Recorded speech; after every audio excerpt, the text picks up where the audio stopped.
A warm welcome on behalf of Ahmedabad Management Association. I am Giriraj Dave, Public Relation Committee member of AMA. And today I'll be introducing our speaker, Mr. Nirmit Soni. Nirmit Soni is a product designer with over 19 years of global experience across leading automobile brands including Volvo, Honda, Renault, Opel, GM and Tata. An alumnus of the National Institute of Design, Ahmedabad 2007, he has worked across multiple countries, gaining rich exposure to diverse cultures, design approaches and processes. His career journey reflects a deep pursuit of understanding design and translating it into impactful outcomes. After contributing to several landmark projects for global auto giants, he founded Tugbotz Design Studio, a space dedicated to design excellence, research and execution. Beyond his professional work, Nirmit is passionate about classic cars, often found tinkering with his Mini or exploring scenic drives on open roads. On behalf of Ahmedabad Management Association, I welcome Mr. Nirmit Soni.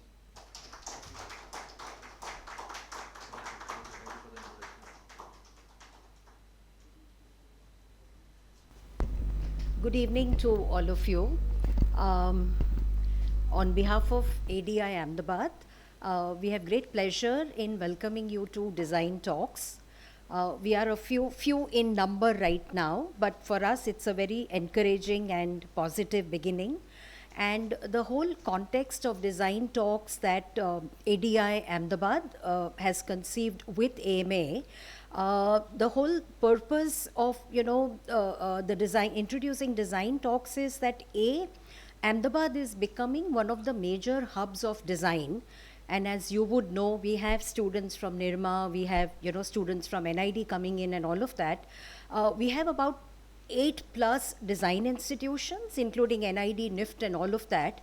And some of these are stand-alone design institutions. We also have, design institutes which are a part of a larger university. So you have UID as a part of Karnavati University, you have Nirma Design School and so on. So there is definitely a growing interest in design. As a design community, again, it is growing quite, in leaps and bounds in the city of Ahmedabad. And there are a lot of design enthusiasts who they may not have pursued any professional program in design, but still have interest in design. So we thought that since we are a considerably significant community of designers in Ahmedabad, it would be a good idea for all of us to be celebrating, established designers' work, and this would be through the Design Talks platform that we are launching today. And so it's the debut Design Talk today that we're going to be having. And basically, what we intend to do is invite, this is going to be on a monthly basis, once a month at AMA, and we do intend to invite established designers from different specializations of design. And largely, at the level of people, design is still, I think, understood in a limited way, and we think design is more to do with fashion, or it is more to do with product design, or it's more to do with graphic design. But I think NID itself today might be offering specializations in 21, 22 areas of design. So we thought that it's a good idea also to take design to people who don't necessarily have that, exposure to design, and basically make design accessible to everyone. And we would also, as we move along, encourage, aspirants of design, students who are interested in pursuing design as a career. So with these two objectives, here we are today launching Design Talks, and very, very happy to be kick-starting Design Talks with our young, yet I would say young because he's relatively much younger to me, young, that way, but also somebody who has a solid experience of working in the automobile sector. And he's somebody who started his journey with India, and I think he's designed for major automakers of the world, and he's traversed, and his work is through the countries of, starting from India. He's been to Japan, he's been to France, he's been to Germany, he's been to Sweden, and now he's back to India. And we thought it would be very interesting to understand that when a designer is designing for different cultures of the world, you know, what does it entail? If a international car maker is, say for example, a Renault, a French car company, is designing for the Indian market, what would that also entail? So Nirmit is basically going to use his work as just the point in case, yeah, but he is going to be making very interesting, insightful, you know, sort of remarks about what it takes to be designing for different cultures. Yeah, so basically over to you, Nirmit. Yeah, and thank you for being the very first speaker. Yeah, so over to Nirmit. Can we welcome him, please? Thank you. Thanks a lot, Shimul, for a lovely introduction. Thanks a lot, Giridhar, for a lovely introduction as well. And thanks a lot, everyone, for taking the time out on a weekday in the evening to come here and be here. So thank you so much for that. As Shimul already pointed out, so this is also first for me, by the way, because normally I make presentations of taking people through my work and everything, and it's normally just that, but this is probably the first time that I'm making a presentation trying to have an objective view at my journey, and through that try to decipher how design impacts or influences, and how cultures rather influence design, and as designers, how you through my journey, how have I responded to those kind of challenges, and maybe through that, if you see things and you observe things, maybe there might be something for you guys to kind of have as a reference point as well. So with that, very simple. Yeah. So just a brief background. I was born in a very sleepy city of Ajmer, Rajasthan. That's my birthplace. But I grew up, I spent all my time in Ahmedabad, which is a buzzing metropolis. And glad I was here because that opened up a lot of doors for me. And I studied at NID, graduated doing industrial design, bachelor's. Some of my peers and batchmates are here. I'm glad to have them. So this might remind some people of our old memories and what our life looked like at NID. Yeah.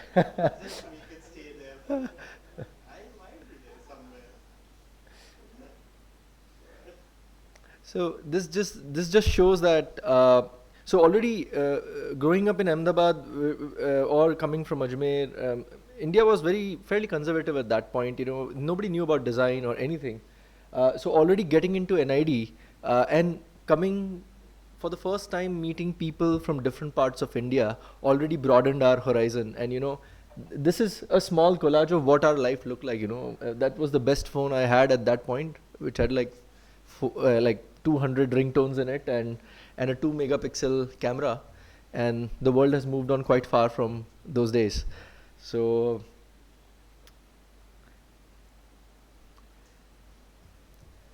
just a small collage of the things I used to love, or things I I always had love for cars, even as kids. Like quite a lot of boys or quite a lot of kids always start with dinky cars, right? But at some point in their growing up stages, they let go of it, and you know, other things take precedence. But for some kids, they always take kids, and I was one of them, you know. So always loved cars, and you know, it never left me. So whatever I'm going to share today is in hindsight. You know, now when I objectively look at it, that's when I can now say. But when I was going through it, I had no idea what I was doing. So what I realized in hindsight is that there is a distinct affinity I have to three things. Seasons. I love different seasons, enjoying different seasons in different places. Culture. I love finding differences, nuances of different cultures and correlating to our culture and trying to understand, like, okay, why does it work that way over there? Why doesn't it work? And that's always a constant battle, and it's always fascinating for me. And cars, as I said, something that never left me, And my love for these three things has kind of defined my journey, or my curiosity has defined what my journey has been. So graduating from NID, the first place where I started was, again, taking a step ahead. So from Ajmer to Ahmedabad, from Ahmedabad, for the first time, going outside Ahmedabad to a state that I had never spent time in, Maharashtra. And I'm just going to share some anecdotes. So I grew up pure vegetarian, right? As most of us do in Gujarat. To a degree that I couldn't even bear someone having non-veg, or we didn't visit restaurants that used to serve non-veg food. Moving to Maharashtra, that was my first barrier that I had to cross, right? And there was a big barrier, and understanding that, okay, my colleagues and everybody, so the first time my world grew a little bit bigger. And that way there were many small details and things, but these are some examples from my journey. So as a designer, I hadn't yet traveled or learned, but these were my first attempts, and it was all derivative. As you can see, design, I was trying to make like a really sporty looking nano at that point, but it was really derived. We were all influenced by magazines and stuff from outside, but we didn't really think of culture or anything at that point. It was just pure excitement put on paper. It was a fairly conservative company at Tata, as at that point any Indian company was.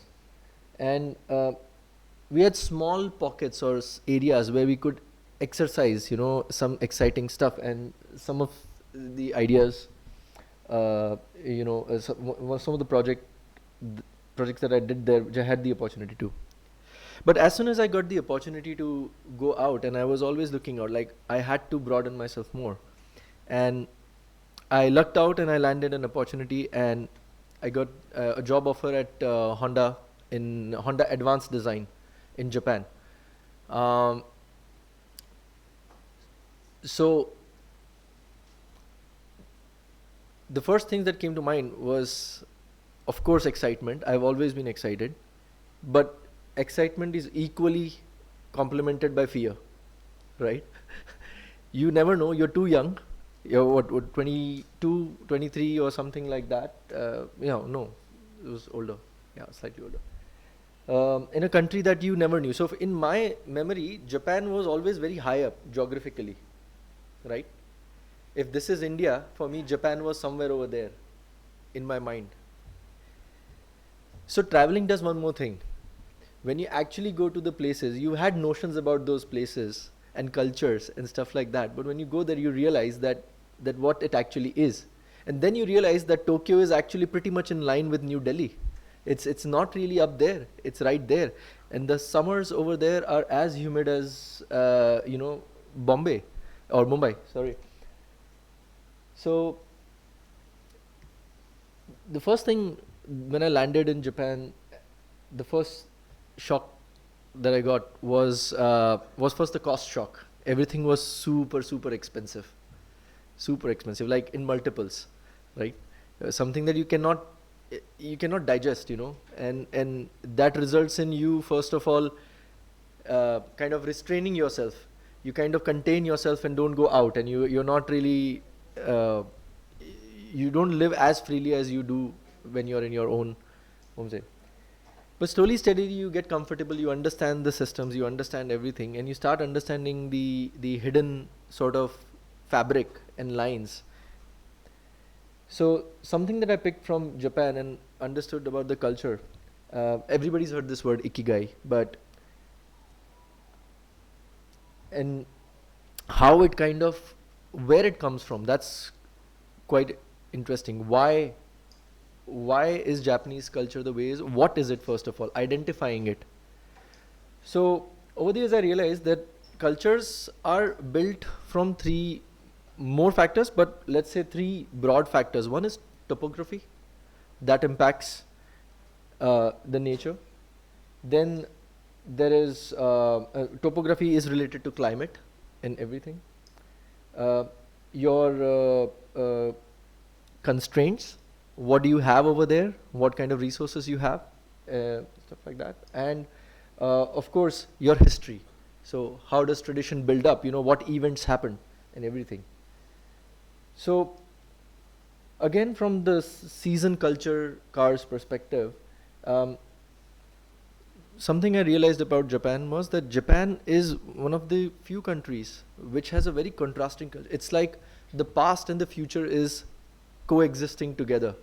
You have people extremely who are completely into the Japanese culture, but at the same time you have this high-tech cities with everything, high-tech and everything, and it's a unique combination. It's something that you don't see anywhere else in the world.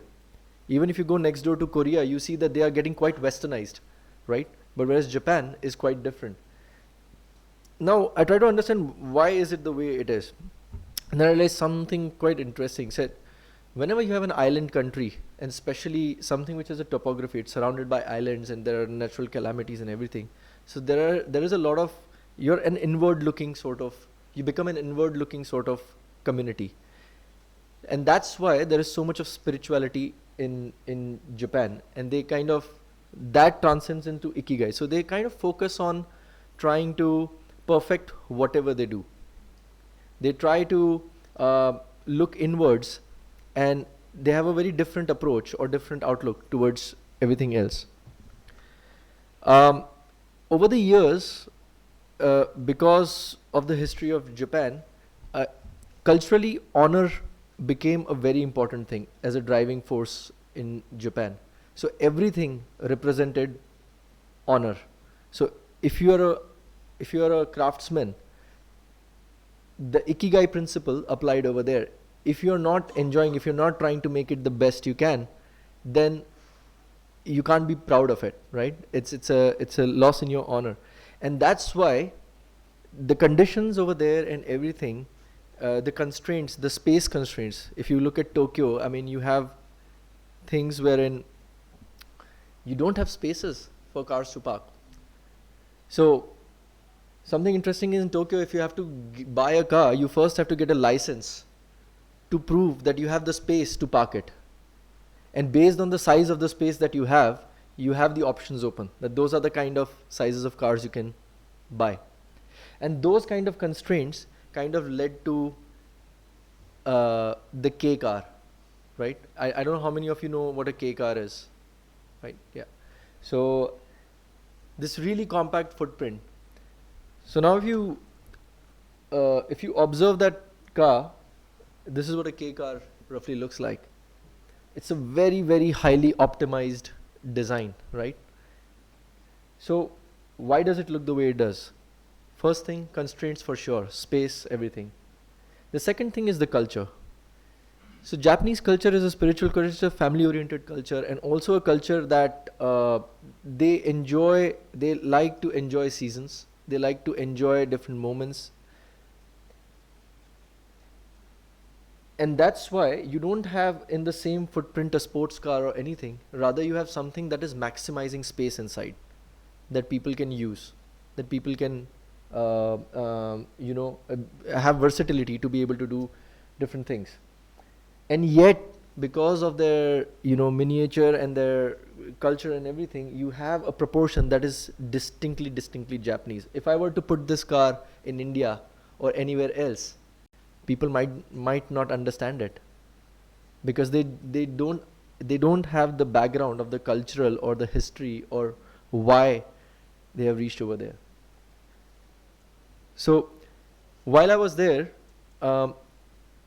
it became an interesting exercise for me to, now I can't overnight change my background or my thought process of how I think, but that's why designers, having a studio where you have designers for different parts of the world is so interesting, because designers have the ability to give perspectives.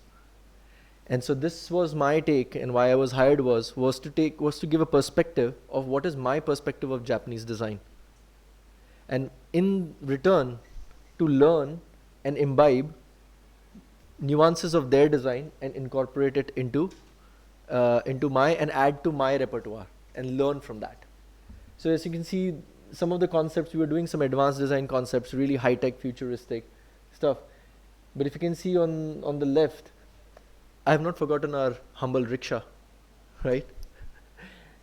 And then there was this unique vehicle that I saw in Japan, like a pizza delivery vehicle, where you have this two-wheeler and you have pizza in the back, but the front of the vehicle kind of swivels.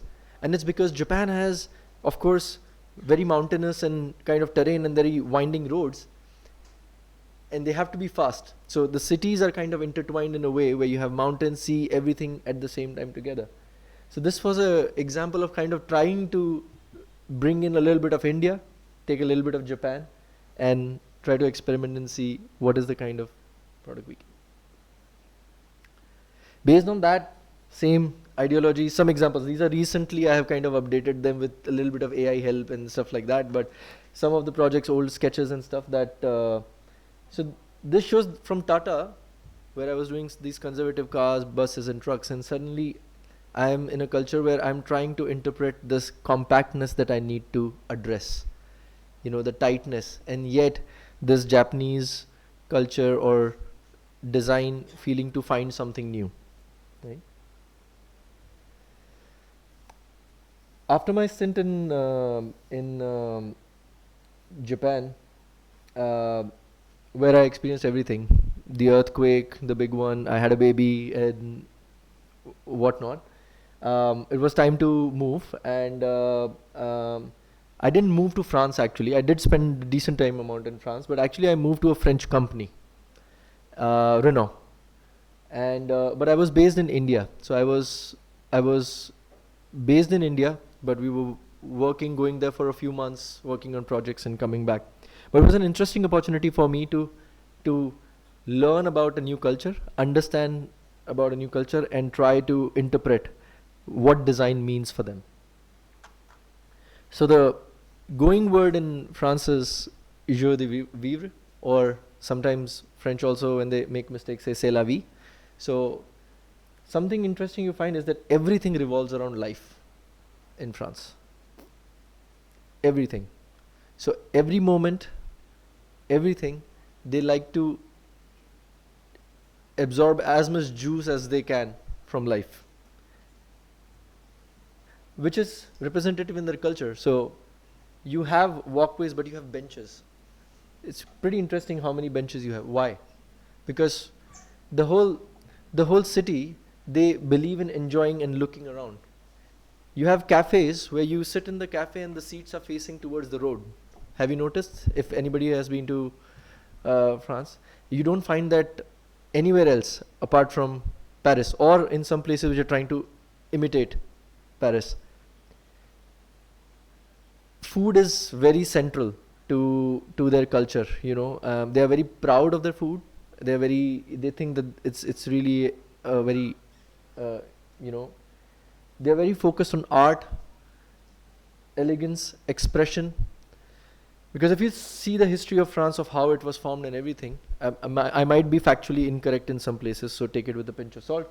But the way the French culture developed was through revolution, right? Was through revolution, was through debate, was through argument. So eventually what the culture spiraled into, and especially with intellectuals like artists and poets and stuff like that, it became a very expressive culture. It's a Latin culture, where nothing is wrong or nothing is right, but two people can always have a debate about it. And that's where art or creativity kind of comes up. Something interesting about French culture also is that they're okay to laugh at themselves. They don't mind making mistakes, because they believe that through mistakes is what you learn, or you figure out more efficient ways, or you figure out more optimum sort of answers to the questions that everybody else is having. and hence the cars over there. So some of the quirkiest cars was the odd looking cars for rest of the world. For them, these are like best examples of design, and they are quite innovative, quite cool. But they have the guts to always experiment and present something which is very philosophical in nature, but try to execute it till the end, which quite a lot of other people kind of fear because they are afraid of rejection. And France is extremely expressive that way. And that till date is visible in whatever cars or however they approach design, For example, the surface on the middle of this car, which is extremely, let's say, aesthetically unusual, right? Something that you won't see in automotive design or what the world has. But yet they give it a shot, they try it, and if they fail, they're like, c'est la vie, So while I was at this company, something interesting I was faced with was how would you design a French car for India, for a market like India? So in my level of understanding, this was the next step. So far I was trying to go to a culture and design a car for that culture, put my perspective. But this time I was in India. This is a French car company, and how do we design a car for India? So you could see the red images before, and so the first was this juxtaposition, this crazy juxtaposition of this Indian culture in the background, This is the background of Jodhpur, and this really French looking, this emotional looking car in front of it. This is a strong juxtaposition, but then how do we actually make it work? Some more examples of my work at Renault so this one, you can see that while the design is quite French and everything, the compactness is coming from the constraints that we have in India, but my application of Indian culture is a bit superficial, right? You have these stickers and you have these, typical Indian motifs just being applied on the car rather than intrinsically woven into the car, into the design. But those are the first steps. And then we come to a project that actually allowed me to intrinsically get India into the French company. So as a French company, as a Renault philosophy, we had to be emotional, we had to be Latin, we had to have adherence to other Renault cars in the lineup. But at the same time, we were challenged with the question that was asked to me was that, hey, we want to launch a car in India and Indonesia. We don't know what car it will be. Could you think for us? Could you tell us or think for us, go out, research and tell us what should we do? And here's a technical platform that we have. The Quid, I don't know how many of you know Quid, but that was a small car from Renault that they had launched in India, which was fairly successful. So from industrial standpoint, they had that platform and we had to do something with it. So I traveled to Indonesia, I traveled to India, and I tried to find a common point between the two because the car had to work both in Indonesia and India. And again, Indonesia had no imagination of what this country is like. First of all, I didn't even know that it's it's probably arguably the biggest Muslim country in the world. Only when I landed there did I realize that, oh wow, it is a predominantly Muslim country. What was even crazier was that the face of Islam that I saw over there is completely different from what the world tells you. They are very progressive, country in that comes from the culture that they've had. Religion is just something that people adopt, but culture is what is intrinsic, what comes through. So something interesting we realized in Indonesian market was that 75% of cars sold in Indonesia were MPVs. Multi-purpose vehicles. The whole road you'd see and you'll just see MPVs. So then it became a question for us like, why? So then you go deeper down into the family structure or the culture of the country. And you realize Indonesia, like India, is a very developing economy, and you have these huge city centers like Jakarta, Bandung, and stuff. But on the outside, you have so many small towns and villages. So the nature of people is that people come to city to work, and then on the weekends they all go back to their family, back in their villages, or during vacations, or during festivals and stuff. And the family structure over there is very similar to India. They have huge joint families. You have 3 generations living together, and then it makes, and it's a developing country. It isn't a country which has tremendous economy, or everybody's super rich. They are very similar in certain ways to India, and that's when you realize that the most efficient form of transport over there, which could suffice everything, would be an MPV, right? So it was very clear to us that MPV is what we're going to make, and MPVs had started picking up in India too. You had the likes of Ertiga and Innova. But now the technical challenge came. How can we make something unique in that zone?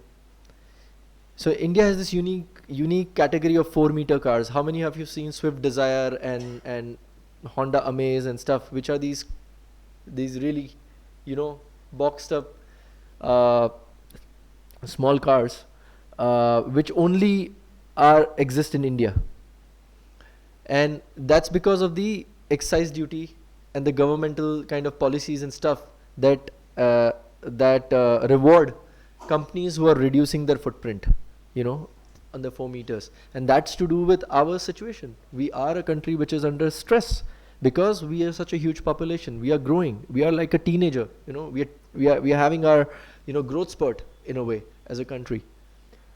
So that gave us the brief that, can we actually think of designing a 4-meter 7-seater, the smallest 7-seater in the world, and can we possibly be successful at it?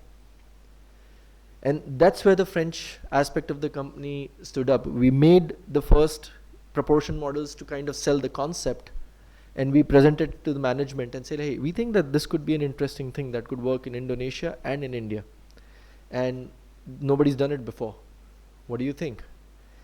So it's only a French company that would have the guts to say that, why not? And that's when this car was born. This project was green lighted, and what you see on the road is still doing quite well and still selling successfully. And it's certain products, even in their small way, actually define destiny of a company in the region or not. And this is one of those. Renault is a very small company in India, but this is one of those projects, and with a couple more, that have made sure that Renault stays in India.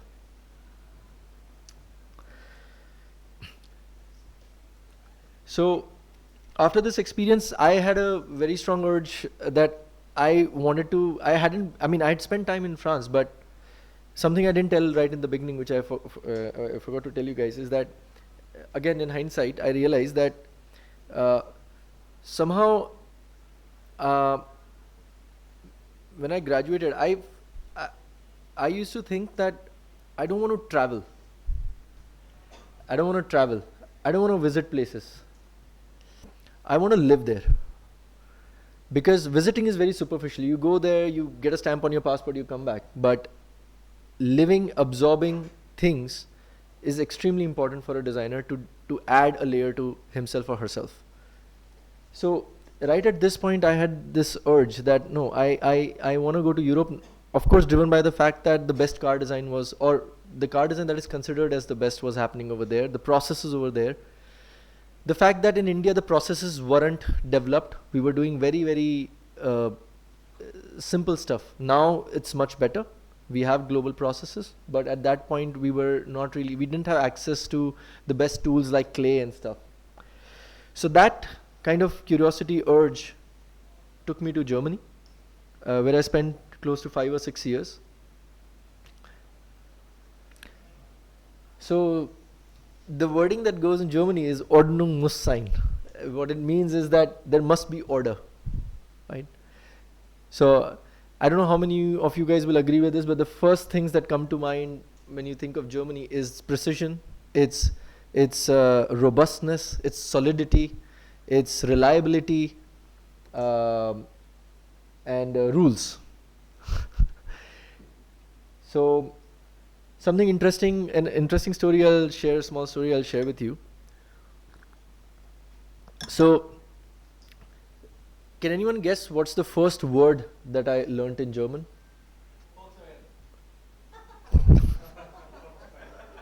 Anyone else? Anyone else? Simpler, simpler.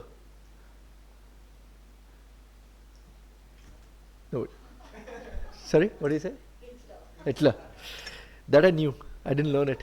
So the first word that I, sorry?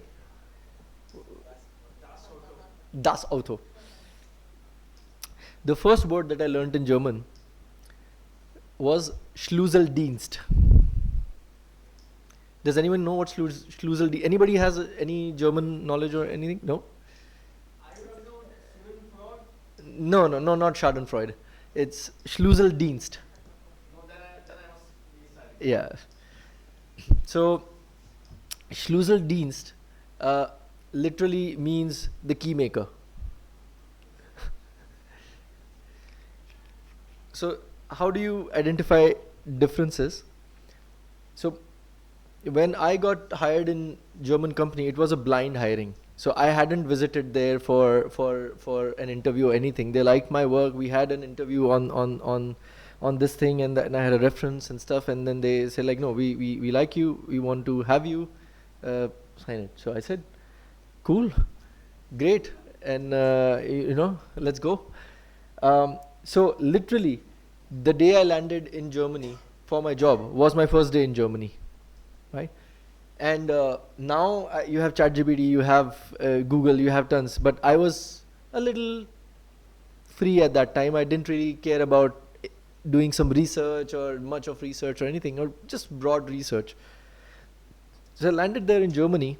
Of course, I had the Airbnb location. I had for 15 days. I had a home, and I from airport I took a taxi. Language, no clue what's going on, but I just followed the basics to get.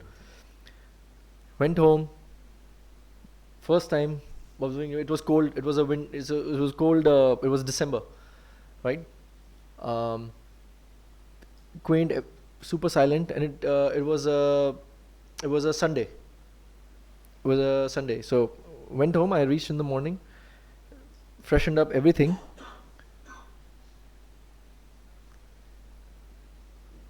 Said, okay, let's go have some lunch. Let's look around what नीचे जाके क्या है देखते हैं कुछ करते हैं. Came out of the room, closed the door, and then just realized the keys are inside. Keys are inside. It's like, shit. Luckily, I didn't go out of the building because there was another door. If I had been out of the building, I wouldn't be here. I would have been dead. It was freezing cold. Luckily, I didn't. There was Wi-Fi. That my phone was still. I had connected to Wi-Fi, so my Wi-Fi was still reachable. And so I called up the house owner and I said like, hey, I'm stuck. Are you around? Please, can you come and help me? And he's like, no, I'm in Cologne. I'm 3 hours away from you. So I'm not going to. I said, okay, can anyone else help me, or do you have like somebody? He said, hey, by the way, today's Sunday. I said, yeah, Sunday. So what? So naive me thinks that the whole world works on Sunday. Everybody is open on Sunday. There's one country that isn't. Germany.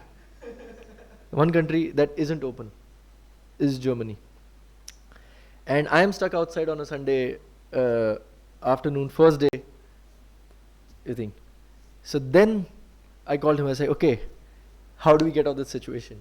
There is no doctor available. There is no food available outside. All the restaurants are closed. It's basically curfew. It's like that in Germany. So then finally, through some coercing, I got to know about Schlüsseldienst. That you need to call a Schlüsseldienst. I said, what? What? Schlüsseldienst. Message, typed it. And then he helped me to get a Schlüsseldienst who came and took away half of whatever money I had on a Sunday.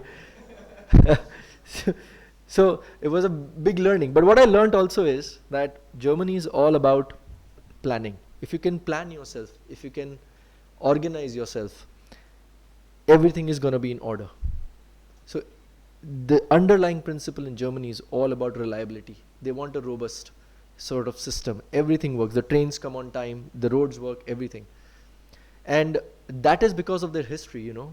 Germany for a long time was a lot of dukes, you know, a lot of small kingdoms kind of trying to find their, existence and, fighting. But at one point they kind of united and they became like, okay, we want to be one. But this was a country which was almost kind of landlocked. So there was a lot of influence from outside. So in order to kind of ensure security, the kind of principles that they adopted in their culture was to ensure reliability at every stage. And when you have reliability, you have to let go of convenience, right? And that's what German culture is all about. And no issues. So that transcends in everything that you know about Germany. So that's where their manufacturing might, their precision engineering. Quite a few of us have passed out of NID, and we all know that Bauhaus was one of the founding sort of principles which NID was also based on. And you realize, even if you look at their architecture and you look at those wooden trusses and everything, everything is there for a purpose, and it's designed in a robust way so that there is absolute reliability, you know. And that transcends. So yeah, I mean, just to add an anecdote, sometimes when people ask me what is the difference between French culture and German culture or different cultures, this is an example I think of. I don't know why, or where I picked it up from, but I always think like, if there is a park and you want to go to that corner of that park, right? If you were to ask a German, hey, how do you go to that point on the corner? It's like, there is a way. You go straight, you take a right, you follow the way. That's the most reliable, safe, designed way to get to a point. And you just follow it and you'll be fine, right? But if you were to ask a French guy, like, hey, I want to go there, and how do I go there? The French guy would take a couple of steps and then he would question. He would debate in his own head. Like, I have to go there. Why do I need to take this way? Why can't I just cross from the middle? He said, yeah, well, you can cross from the middle, but the path is not really made perfectly. You might have insects, you might have some stones, and you might get hurt. And he says, yeah, let me see. He'll go a little bit and he'll say, why not? And then he will just take that path. So that's the major difference between these two neighboring cultures. That one is really focused on life because of its history, the way it developed, and the other one is focused on order and rules to ensure reliability and robustness. And this is completely visible in all their products. So German cars are known for the solidity, for the reliability. If you see the Autobahns, you can drive on them at 300 kilometers an hour because of the technology, the vehicles that are designed, and the infrastructure that's designed. So everything is in order. But to a certain degree at the cost of joy in life, which when you go on the French side, you start having it.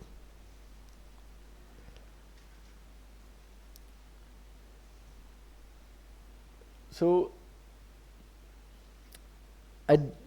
I'd spent decent time in these cultures, and then there's an opportunity that came across to go to Sweden. I had never actually imagined or thought that I'd ever go to Sweden. I never had it in my mind. It just came across, and when it did, I just realized like, oh wow, I want to go to Sweden. Like, I want to see what this place is like. I want to see what that culture is like. I had no clue. So out of all the countries, like Japan, you would have at least sometime thought of, right? Germany, you always, of course, center of Europe. France, of course, Paris, everybody knows. But how many of you ever think of Sweden? It's not a very prominent country or a culture that kind of speaks out to you in a way. And that particular aspect became, and then you realize that IKEA is from there. And then you realize Lego is from Scandinavia. And then you realize that Dassault, no, not Dassault, sorry, Saab, Spotify. I mean, and then you realize that this country, is a 10 million country, is actually some major powerhouses in different aspects. And if there is one culture that has aced design to a certain degree, it's the Nordic culture. And I couldn't let go of this opportunity, and I was like, okay, I want to know what this culture is all about. So this culture is all about lagom. Lagom is a word that kind of defines everything, or the way they approach life. Something I find through my experiences common between is Swedish culture is actually very close to Japanese culture in some ways. The outlook, the appearance is quite different, but in terms of the way they look at things, there is a lot of similarity. And when you go deep down into the roots of the geography of those places and what define those things, you realize that, oh yeah, makes sense, right? So both the cultures are quite inward looking cultures. They're quite spiritual. I mean, on one end, Sweden, there is no spirituality, but their spirituality comes in the form of love for nature, or your hobbies, or kind of engaging yourself in your own sort of world, right? Yep. So the first thing I realized as soon as you go to Sweden is the harsh climate. It's extremely harsh. 8 months around the year, you just don't have, 6 months you basically have darkness. 8 months, it's extremely cold, and the remaining 4 months, it's still cold. Not extremely, but एक sweater से काम चल जाएगा, वैसा होता है. But rest of the time, you have to have really kind of heavy duty gear on. People really are intertwined with nature. Something very similar to Japan as well. Japan also, people are very much in sync with nature. Over here also, because nature is just beautiful. Is just stunning. The skies, the natural beauty, the pristine environment, and so when you have a harsh environment like that, where you are forced to be indoors for long durations of the year, and yet you want to survive, what do? You meditate, right? What do? You inculcate some hobbies. You inculcate some, learn some new things. You kind of self-educate yourself. And whenever the weather gives you a little bit of an opportunity, you try to design the world around you in a way that you can, even in the harshest of environments, to a certain degree, enjoy and celebrate. So again, you become life-centric. So when Germany was really technology and order-centric, Sweden, which has Germanic roots, but it's the right blend between France and Japan. It's got a very life-centric approach. And when you are out there alone, when you have nobody to show off to, right? There's nobody, you don't want to one-up anyone. And hence, when you go to Sweden, you realize that everybody almost looks the same, feels the same. It's because they all believe lagom, because they're all concentrated on themselves. They're happy. Everybody is prosperous. There is no polarity as such in society. And that's why everybody's at more or less the same level. So nobody's got to show that, oh, I've got this and I've got that. And that's where, the lagom comes from. The balance. So things should just be right. So the way they dress, the way they kind of approach things. So hiking is a big thing. People love nature, going out. So when the environment is harsh, there are two things that happen. First, you want to make colorful homes. to get some happiness in your life, you know, some brightness. So you will see all these rust colored houses and different colored houses in Scandinavia to kind of break the monotony or the grayness of the whole environment. The second thing you'll do is that because you're going to spend so much of time inside the house, you want your house to be as cozy as possible. So everything in Scandinavia is all about making environments and places cozy. So you're comfortable. And then you have a viewpoint from inside to the nature outside. You know, you enjoy the beautiful nature in your own confines. Right? And you develop hobbies. So another interesting story or anecdote that I realized. So something I realized, so in Sweden Sundays were open, huh? Something really cool. Another cool thing is I moved to Sweden in March 21, where COVID was at its peak, right? And there was a crazy lockdown all across the world. Germany ordered rules, so super harsh lockdown. We couldn't even meet another person on the road alone. So we were and it had been a while since that had been going on. So the day I landed in Sweden, I went to my hotel and I had mask and everything on. And then I suddenly see cafes and everything open and people sitting inside without masks and everything. And I almost felt like a little bit vulnerable, you know. If you spend like 8 months wearing mask every time you go out, and you suddenly go and you see that nobody's wearing masks and everything is open. So Sweden was the only country who adopted herd immunity. How many of you know that? Do you know anyone?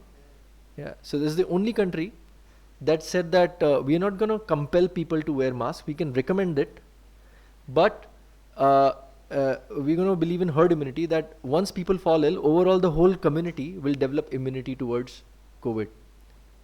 That's the approach they took.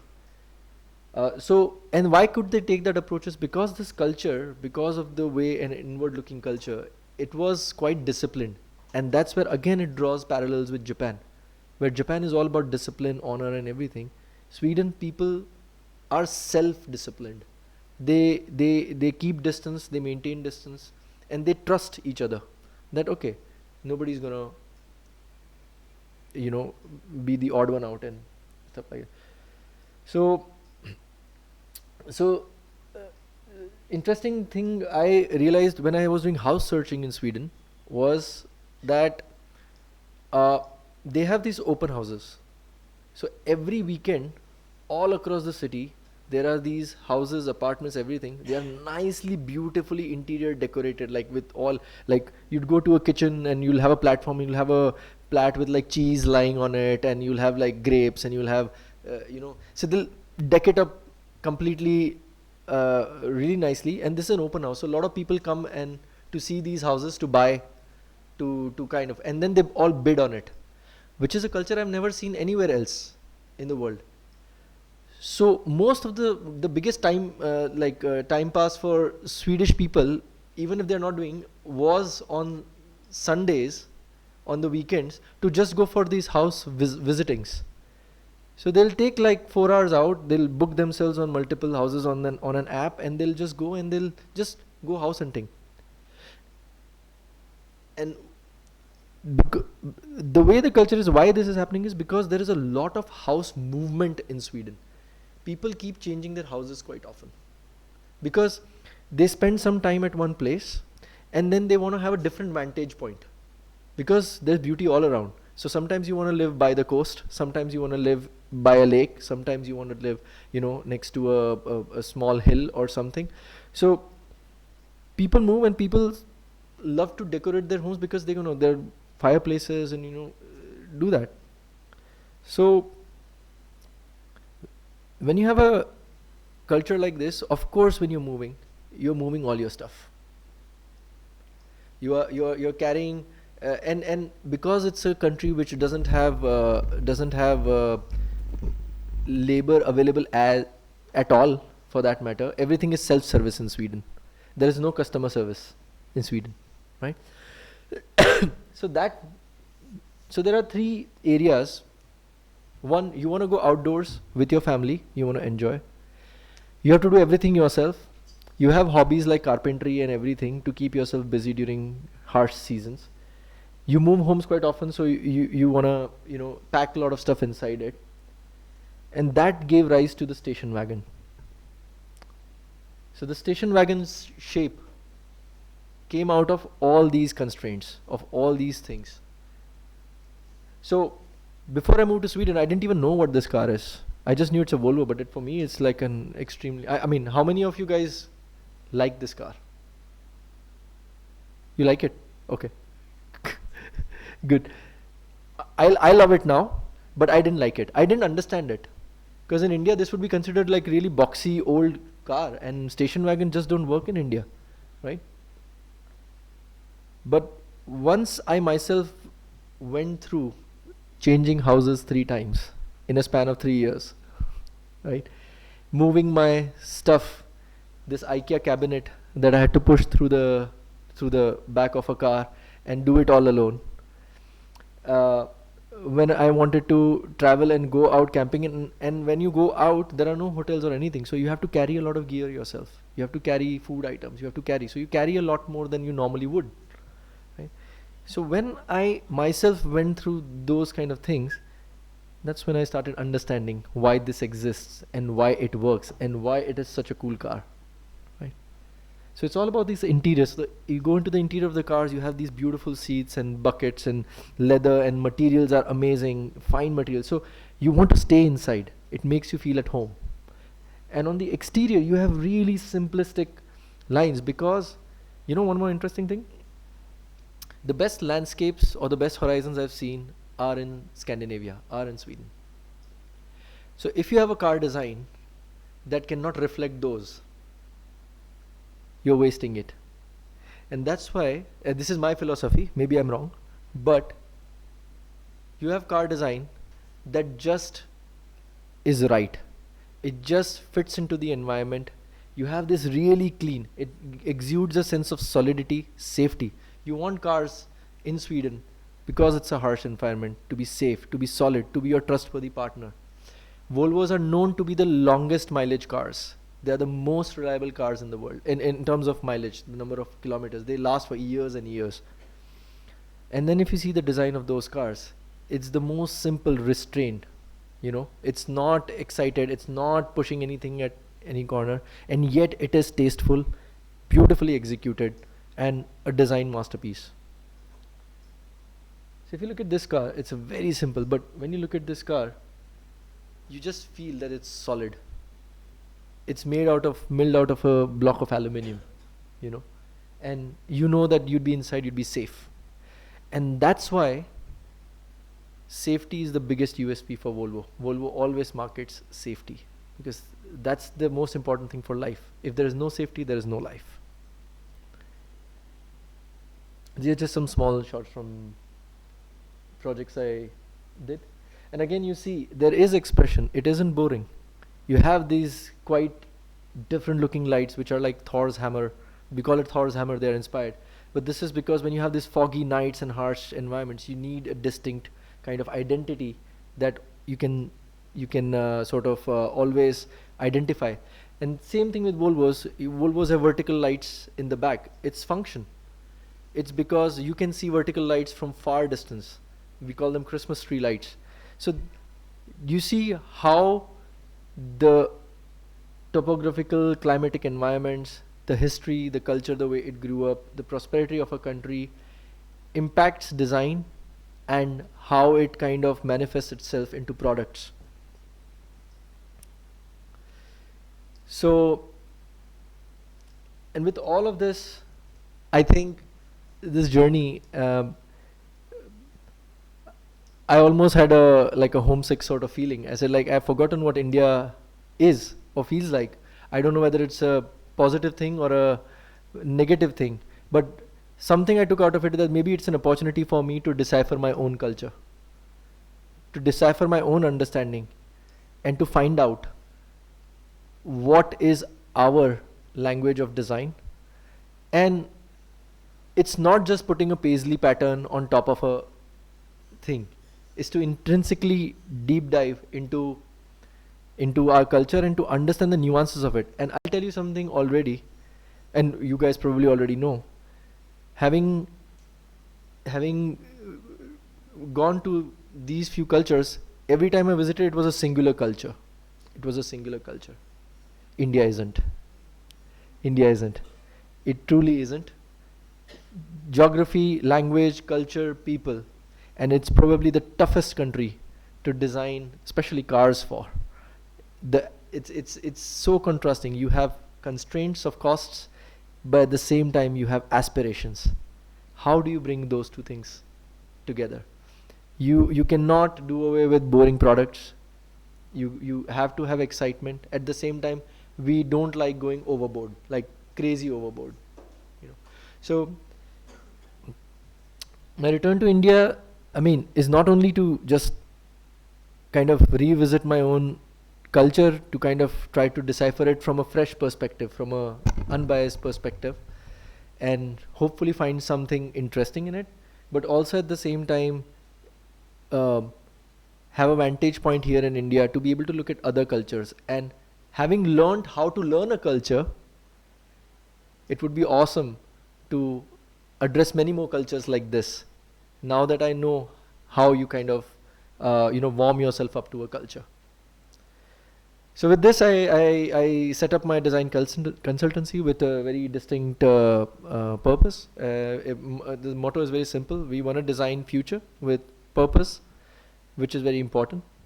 Precision, because that's what we always should strive for. And punch, that is the exciting part. We cannot design boring things, right? And yeah, here's just some of the work. It's not Indian design, or again, sitting here at this vantage point trying to understand or design something for a different culture. These are some examples of that. And again, I'm back in India at a time wherein design processes have become very democratic. When I left India, as I told you, there were no clay opportunities, no nothing. And now when I'm back to India, basically we have all the tools that anybody else in the world has. And if you have the ability and the vision and the, if you can strive hard to achieve, why can we not do global level class leading work right here in India?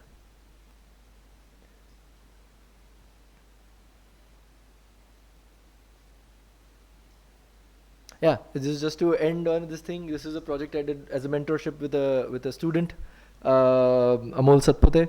But we spent like 6 months like a team as a project. But this is, let's say, a first example. The brief that I asked myself was, if you talk about Indian car culture, the only things we can think about is Ambassador and Fiat, right? Right? Those are the two only cars that we had till 1991 economy opened and stuff. And the Ambassador again was a borrowed culture. It was a Morris Oxford. And we never took it forward. We never evolved it. It just stayed the way it is. But now that India is gaining prominence in the world, becoming the 4th largest economy, when our prime minister goes out, and all these countries' prime ministers come out and they come out in their own cars, don't you think it's time that we had our own car too? But what would that car be, right? So that was the brief that we set out. And of course, it's a borrowed culture, but it is our culture. Ambassador has been a minister's car. It has been a taxi. It has been Kolkata. It has been do it all. Most famous for its Maharaja-like rear seats, comfort, the bench first seats and everything. So what would be a modern, global, something that is palatable to the globe, incarnation of that car today would be? How do you kind of blend those things? So this was a small exercise on that. And with that, thank you so much for your time, and I hope it was good. Thank you. It was short. Any questions? And as we said, we're going to keep it very informal. And no question is a silly question to ask. So please go ahead. We have about 10 minutes. Keep your questions short. And whoever does not get an opportunity to ask question, please note down his email and reach out to Sorry. him later. Please go ahead. Yeah, please go ahead.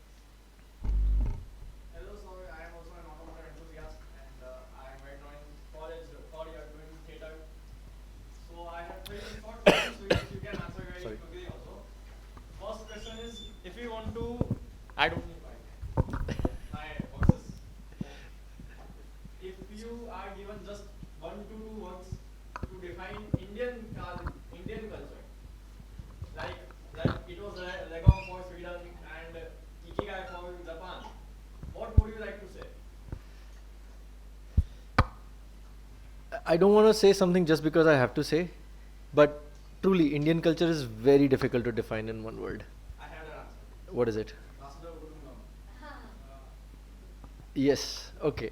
Yes, but are you talking just broadly as a culture, or do you want to relate it to design as such? You can say both ways. Uh-huh. But Vasudha Kutumbam is the thing which can encapsulate everything. Yeah. Because India is the only country where you can get Volvo, Nano, Lambo, everything. So we are actually a global market for these cars. Then only we can do. And now let's move to second question. Let's not talk this much.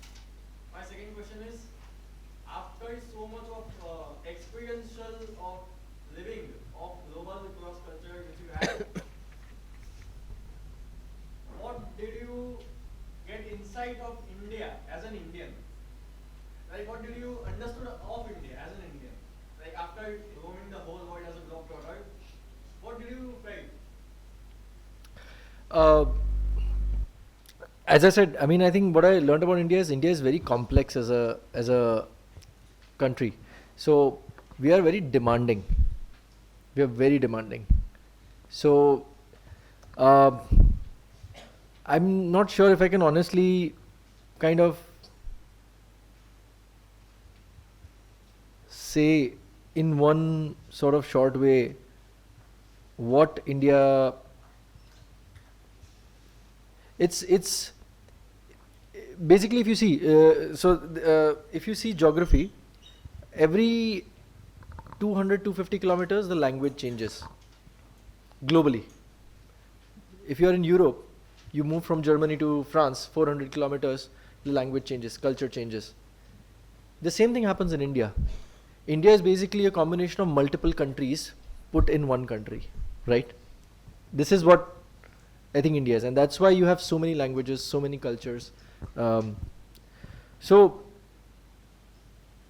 just from that point of view, and that's why in India there are products, for example, they tend to work in certain region of India, they don't work in certain other region of India. Then you have people, then you have demographic polarities, right? We have people who are super rich, right? And then you have people who are poor, and then you have rich people with no taste, and you have average people with a lot of taste. So there is, when I said that other cultures, I saw some sort of singularity in those cultures. You know, you could see that the graph was going like this. In India, it just goes, and you can't predict it. But one thing that definitely I know about India is that India is a culture where you have to be able to design a product that is solving a problem, meeting aspirations of whosoever it is, and is cost effective for it to work. So I'm on a journey yet to discover and still to define, exactly find out what we are about, but so far this is what I have kind of understood. Final question. Excuse me, you have to take question from others also. You can have a discussion after the event is over. Anybody else? So my question is regarding design. So I'm into bikes, but I like cars and bikes. So if you notice, there was a lot of asymmetrical elements in design prior to 2 decades. When, if I give an example, if you, I'm sure you know BMW S1000R. It used to have an asymmetrical headlight, but now they changed it to a very symmetrical two-tone headlight. Same thing with a lot of cars as well. So why, like, just like the minimalism thing, like before the cars used to be very grand, both from inside and outside, but now everything, like you said, it can be due to the government policies because they are pushing everything. And so the question basically is, why do people don't like asymmetry, or the designers themselves have kind of steered away from it? Because I find it very pretty. And the second question is, does performance come first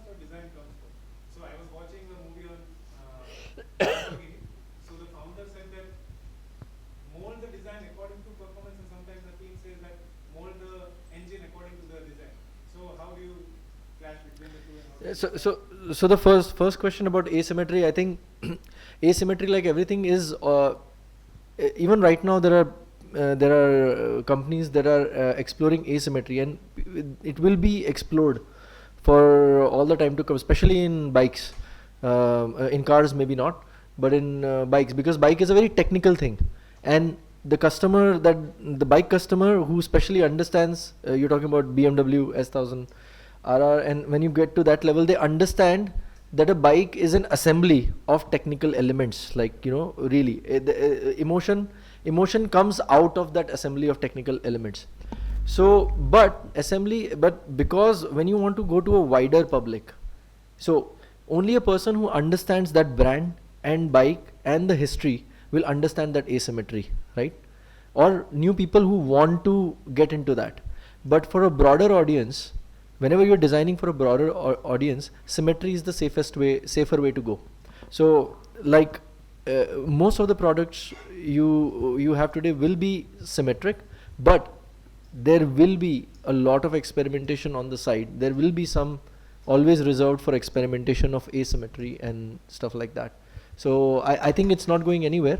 Maybe the last S1000 wasn't, but maybe there is some other bike which might have that asymmetry. But yeah, it's going to be a small proportion. It's going to be a small proportion that's going to be there. To your second question, which was performance or design.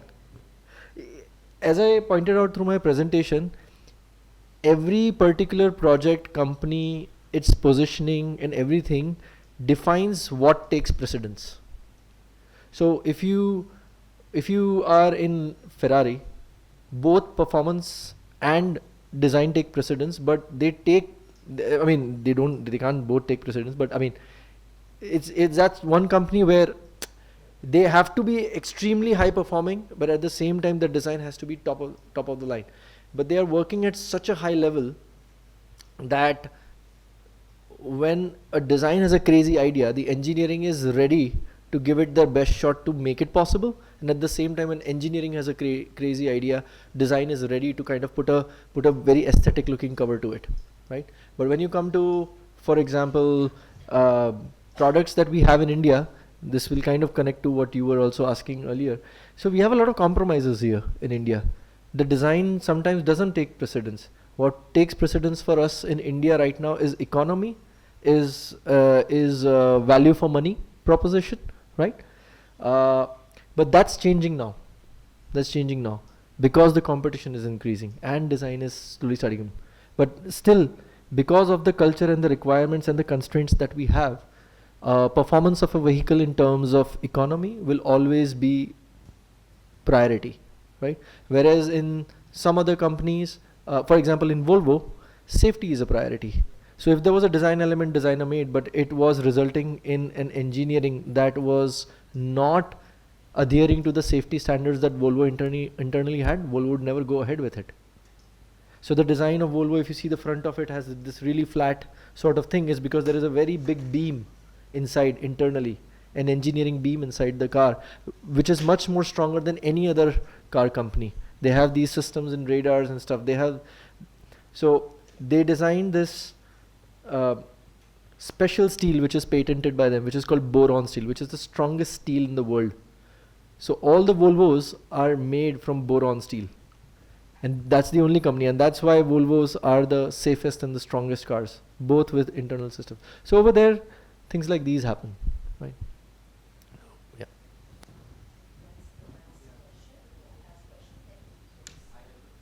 Right. What do you think about Jaguar's new design language and seeing concept scenes using automotive design? Concept C. The Audi's concept scene. Yeah. Yeah, I mean the Jaguar's design was polarizing for sure, especially because of the brand value of the company.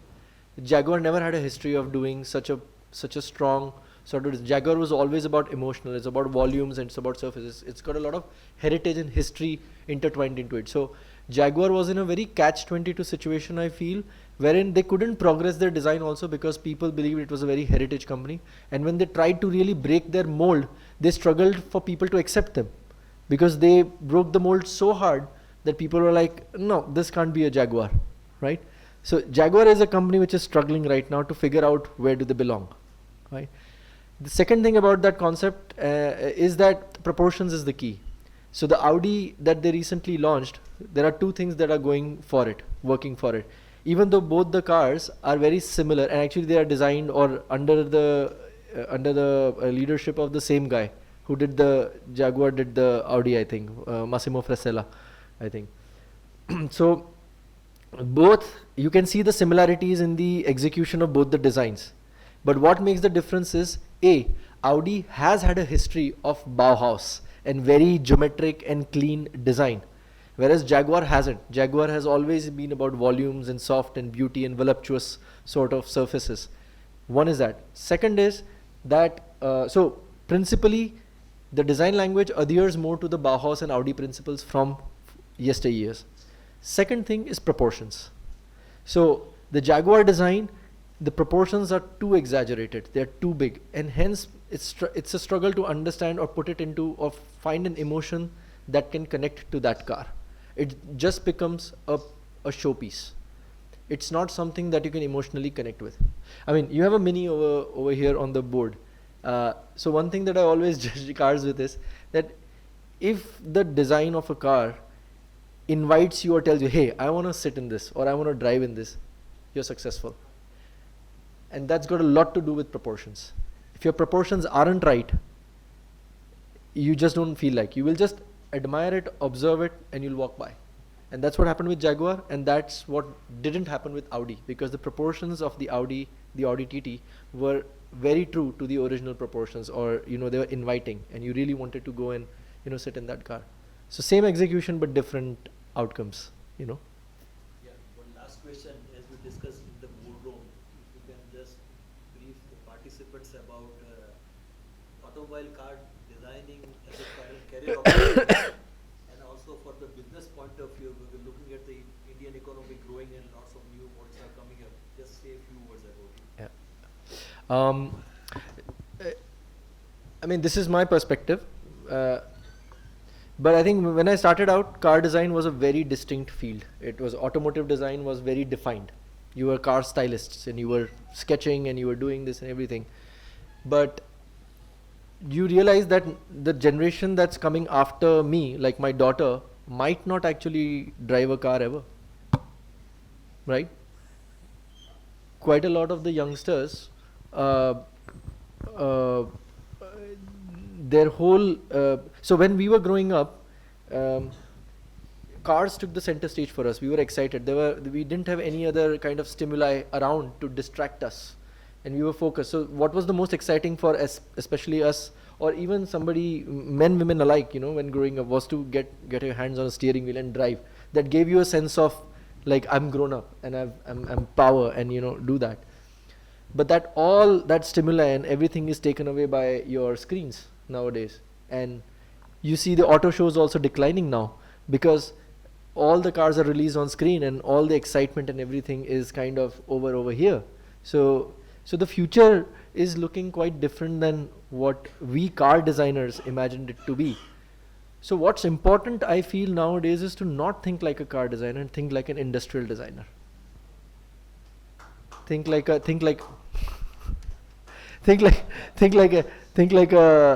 product designer, and think in terms of problems and aesthetic outcomes to those problems.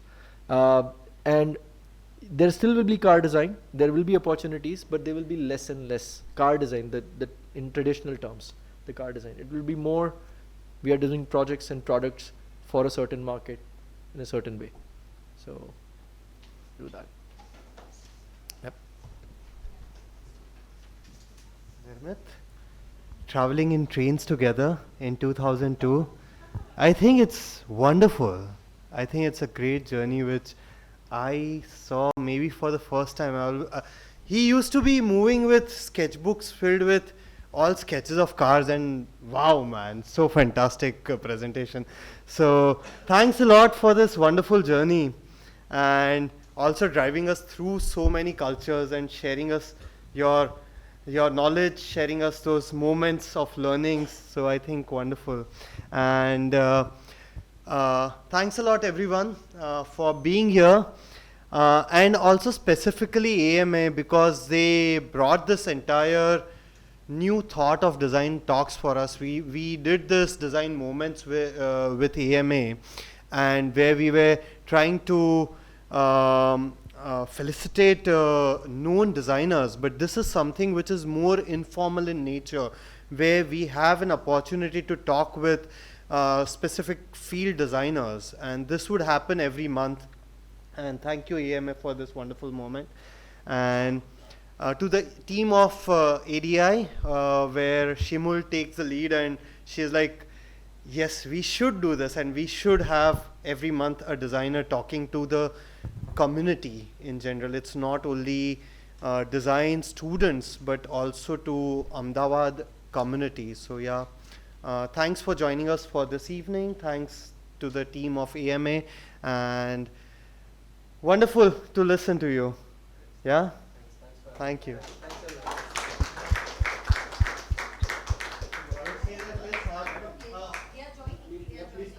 Shimul, they will